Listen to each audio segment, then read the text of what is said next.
Welcome to Robert Kiyosaki's The Business of the 21st Century. Robert Kiyosaki is recognized internationally as one of today's leading financial experts. The author of the best-selling Rich Dad, Poor Dad, his books have been translated into 51 languages in 109 countries and sold more than 28 million copies worldwide. Robert has spent his life educating people on how to attain financial freedom.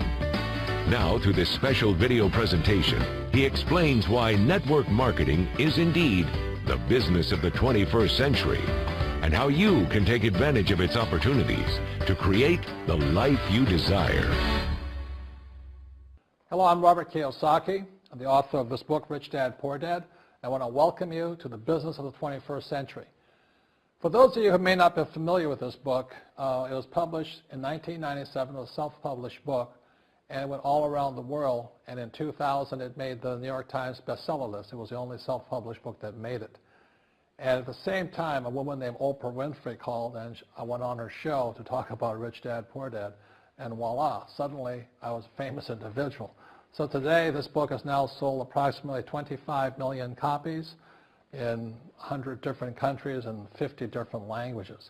So today, Rich Dad, Poor Dad is the #1 personal finance book ever written. So Rich Dad, Poor Dad is a very simple story of my two dads. My real dad was the head of education for the state of Hawaii. Great guy, PhD, like I said, head of education, smart guy, but he also ran for lieutenant governor of the state of Hawaii as a Republican. Unfortunately, he lost, and he ultimately died poor, so that's why I call him my poor dad. My rich dad, on the other hand, didn't finish school, but he ultimately became one of the richest men in Hawaii. So he was my best friend's father, and starting when I was just the age of 9, my rich dad began teaching me about money and business and why the rich are getting richer and why there's this big gap between the rich and everybody else today. So Rich Dad is a very simple, true story about two fathers, Rich Dad and Poor Dad, tell their two sons about money. And it was my poor dad always said, go to school, get a job, work hard, and all that stuff. And my rich dad says, you'll never get rich doing that. You'll never be a free man. So that's kind of the differences. But if I would show you a diagram of the differences here, is that in financial education, this is very simply the difference. Because there's no financial education in our school, most people do not understand financial statements. So this here is income, expense, assets, and liabilities. And the reason my poor dad was poor, it was very simple. Because he couldn't read a financial statement because he don't have financial education in school. He was financially illiterate, although a PhD. And my poor dad always said, our house is an asset. And my rich dad said, your father may be well educated, but he can't tell assets from liabilities. So very simply, my rich dad said to me, assets, whether you work or not, put money in your pocket. So when a banker looks at your financial statement, the banker looks at this and says, oh, you have assets and you're putting money in your pocket. And if you look at your house, it's really a liability because every month it takes money from your pocket. Now I can hear people say, well, it's, I don't have any debt on it, but still every month you have insurance, you have upkeep and expenses to it. So very simply, the reason I'm a rich man today was I knew the difference between assets and liabilities. And I get richer and richer because every year I add more assets to my balance sheet here. And so that's one of the biggest differences. And as my rich dad often said to me, he says, son, my banker has never asked me for my report card. My banker wants to see my financial statement because it's your financial statement that shows how high your financial IQ is. How smart are you with money? If you're very smart with money, the banker will give you as much money as you want because you know how to make money with money. If you're not very smart about money, all the banker will give you is a credit card and a home loan. So those are some of the differences between my rich dad and my poor dad.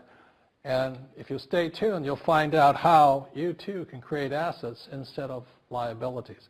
Because if you're going to survive in the 21st century, you need more assets than liabilities. The next thing I want to cover with you is one of the most important lessons my rich dad gave me, and it was called the cash flow quadrant. And what my rich dad explained to me is that there's 4 people in business. One are E's, employees. S stands for small business, self-employed, or specialist. B stands for big business, and I stands for investor. And the thing of note here is that most people who go to school are programmed for the E and the S side. For example, it was my poor dad who always said to me, son, go to school so you can get a nice, safe, secure job. And so my poor dad wanted me to be an employee. And since the time I was a kid, get a safe, secure job, steady paycheck, and benefits. Okay? I didn't want to be an employee. And I said, Mom and Dad, I want to be a rich man. And I fight with my dad. So my mother finally said, son, if you want to be rich, my mother was a registered nurse. And she said, if you want to be rich, the richest people I know are doctors. So my mom wanted me to come over here, be a specialist or a small business person. I said, there's only one problem with that, Mom. Doctors are really smart. And she says, you got a good point there. I'm not going to be a doctor. So I went to school. I have a Bachelor of Science degree. I can drive ships and I can fly planes. I flew for the Marine Corps. But I've never used any of that education because I wanted to become a business owner. So it was my rich dad who basically said to me, become a business owner and learn to be a professional investor. So one of the big differences here between these people is that it's called taxes. See, in 1943, in the U.S., the federal government passed a law that said employees had to pay tax before they got paid. So when you get your paycheck from your employer, you open it up, and voila, the government's always taken a sizable chunk of it. And the harder you work and the more money you make, the more money they take from you. So that's why it's not that good to be an employee, because you can never get ahead, because the more you work, more money you make, the greater they pay in taxes. Now, the doctors and lawyers and attorneys, accountants were all laughing, saying, oh, these guys, they're getting paying a lot of taxes. So naturally, the federal government changed the laws again. So in 1986 in the U.S., a thing called the 86 Tax Reform Act, and it basically took a lot of the benefits away from people who are self-employed, small business, doctors, and lawyers. So today in America, unfortunately, these guys pay the highest percentage in taxes. It is tragic.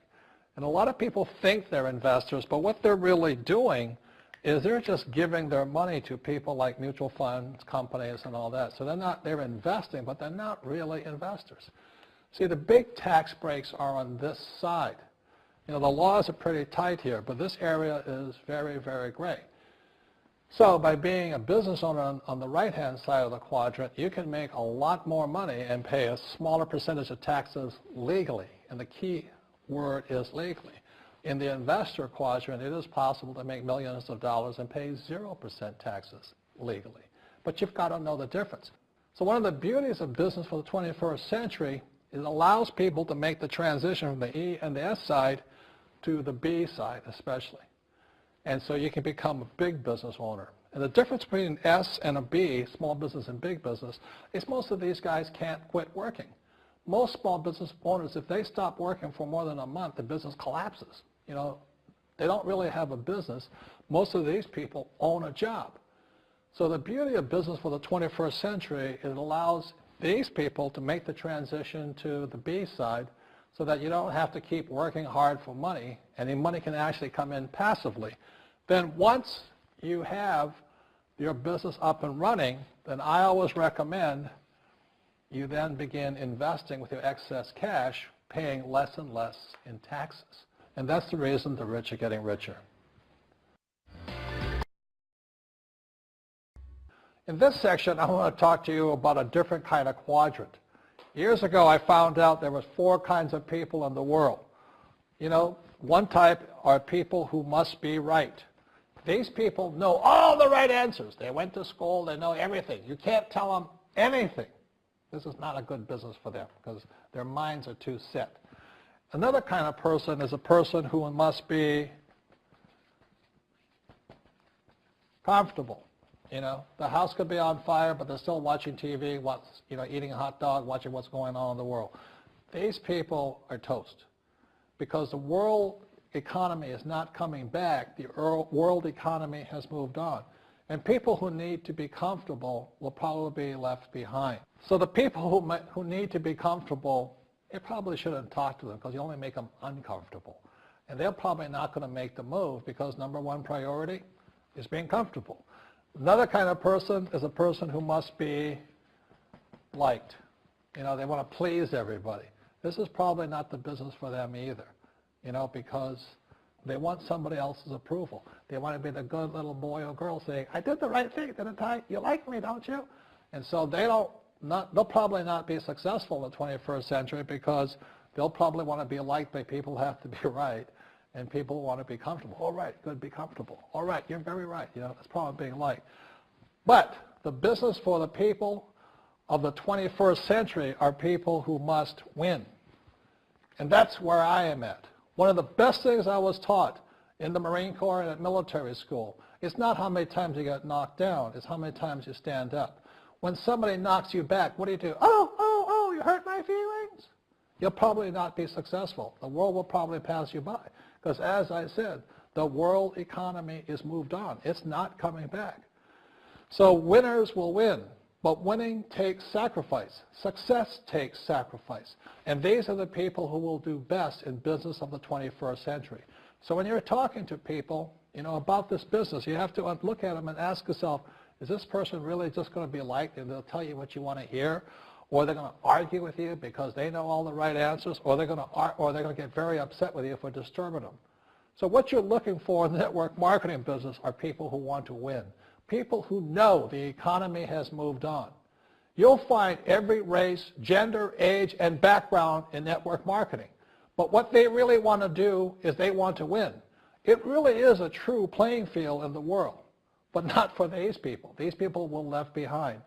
Network marketing is for people who want to win because network marketing is the business model of the future. If you want the government to take care of you, then just keep doing what you want to do. It is possible for everyone to win, but the problem is you've got to commit to it. You've got to say, this is what I'm going to do. I'm going to dedicate 5 years of my life. You want to look at the leaders and say, those are the people I want to be like. Those are the kinds of people I want to hang out with. That's what you got to say to yourself. And I want to help other people do what I want to do and win in life. And that's why I support network marketing, because it really is the business for the 21st century. As an entrepreneur, I have built many businesses from scratch. And as some of you know, a lot of them crashed also. Statistics show that most new businesses fail within the first 5 years, 90% in fact. And of the 10% that survive, the remaining 10% crash in the second 5 years. So in other words, most are gone in 10 years. So I've looked at many different models, and one that stands out for me is network marketing. And the reason for that, it takes very little upfront cash. It's low overhead. You can do it part-time. It means keep your daytime job, but do this part-time. And once the business is up and running, it can generate enough income so that you can move from the left side to the right side of the quadrant. So let me tell you about my introduction to network marketing, because I had a very closed mind to it. Since I can build my own businesses, I said, why do I need a network marketing business?